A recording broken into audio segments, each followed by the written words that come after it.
In this video, we will learn factoring trinomials, but when they are in the form of x square plus bx plus c. What I'm trying to say is, this is the form x square plus 7x plus 12, where 12 is c, 7 is b. This will be, the answer will be in the form of x plus some number times x plus some number.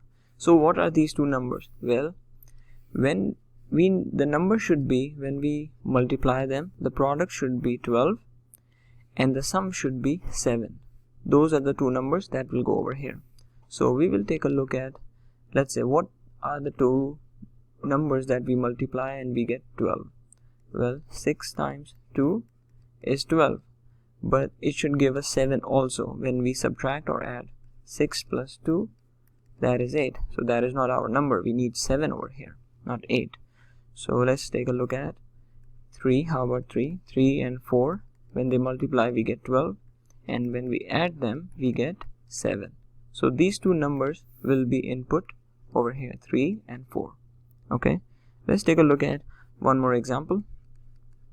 X square plus 12x plus 20. Again, the answer will be in the form of this, and we need two numbers that the product is 20 and the sum is 12. So the two numbers can be, let's say, 5 times 4 is 20, but 5 plus 4 is only 9. So the other two numbers are 10 and 2. When we multiply we get 20, just like this one, but when we add them, 10 plus 2, we actually get 12, the middle number, which is our b and this is our c. We don't touch the variable x. So the answer that we input in, that is 10 and 2. And how about the x? Well, when we multiply x times x, we get x squared. So we don't need to do anything with that. Okay. The concept is extremely important to understand when you will be working with the complex problems.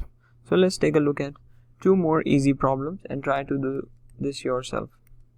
So we have x squared plus 11x plus 10.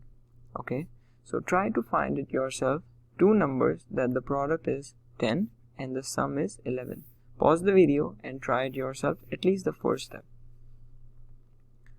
Okay, so I hope you have tried at least the first step. So we will try to find two numbers, let's say 5 and 2. When we multiply we get 10, right? 5 times 2 is 10, but when we add them, 5 plus 2, we get only 7. So what are those two numbers? And the other two numbers can be when we multiply only 1 and 10, we get 10, and 1 plus 10 is 11. So this satisfies our factoring. So will be x plus 1 or x plus 10. It doesn't matter where you write 10 or 1, it should be at least at the one place. Okay, let's take a look at one more example, but with a negative sign. So we have x square minus 8x plus 15. Again, the two numbers must be, the product will be 15. Okay, and the sum will be negative 8. So what are those two numbers? Well, there are four numbers actually, 15 times 1, okay, and 5 times 3. If you do 15 times 1, we surely get 15, but when we subtract or add, we get 14 or 16. So that is not the answer. How about 5 and 3? Well, we get 15, and when we add them, and we add 5 plus 3, we get 8. But the problem is we need a negative 8. Okay, so if we use a negative 5 times negative 3, okay, then we get negative 8. And when you multiply these two numbers, negative 3, we get a positive 15. Because remember, when two negative signs multiply with each other, we get plus. Okay, so that is why the answer for this one will be negative 5 and x minus negative 3. And just so you remember for future, if the left sign over here, the first sign, this one, if it is negative, then both the factors will be negative. This is a pattern you will realize after doing enough practices. Okay, so let's take a look at something similar. We have x squared minus 11x plus 18. As you see the negative sign over here, remember, those two numbers that we find will be both negative. That means the answer will be in the form of x minus x minus. This is, you can say it is a rule or a pattern, but this is always true. Okay, so the two numbers that you can find here, well, they can be 6 times 3, but it has to be negative, remember. So negative 6 times negative 3, we get positive 18.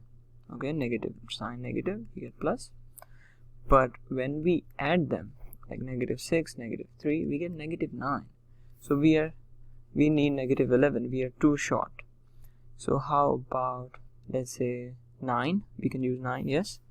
So 9, again negative, and negative 2, we get negative 11. And when we use same negative 9 times negative 2, we get positive 18. So this is our answer, x minus 9, x minus 2. With enough practices, you will be able to understand this pattern, but do not forget this negative sign rule. If there's a negative sign in the beginning, everything will be negative.